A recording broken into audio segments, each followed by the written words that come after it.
مولانا روم فرماتے ہیں کہ ایک شخص رات کی تاریکی میں مسجد کے لیے گھر سے نکلا تو ٹھوکر لگنے پر کیچڑ میں جا گرا، لباس گندا ہو گیا، گھر گیا، لباس تبدیل کیا، پھر نکلا، پھر ٹھوکر لگی، پھر اٹھا، گھر گیا تو واپس نکلا تو دیکھتا ہے کہ ایک شخص ہاتھ میں چراغ لیے کھڑا ہے۔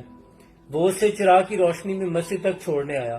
نماز ادا کر کے وہ شخص باہر نکلا تو چراغ لیے وہی کھڑا تھا۔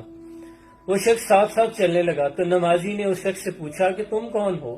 تو کہنے لگا کہ سچ پوچھتے ہو تو میں ابلیس ہوں۔ آدمی چونکا کہ تمہیں تو نماز چھوٹنے پہ خوش ہونا چاہیے تھا، تم چراغ لے کر کیوں آئے؟ تو کہنے لگا کہ جب تجھے پہلی ٹھوکر لگی تو اللہ نے تیرے سارے گناہ بخش دیے، جب تجھے دوسری ٹھوکر لگی تو اللہ نے تیرے خاندان کے گناہ بھی بخش دیے، مجھے ڈر تھا کہ اگر تجھے تیسری ٹھوکر لگی تو اللہ تیرے پورے گاؤں والوں کی مغفرت نہ فرما دے، میں اسی ڈر سے چراغ لے کر آیا تھا۔ اللہ ہمیں بھی یہ باتوں میں ایسی استقامت عطا فرمائے۔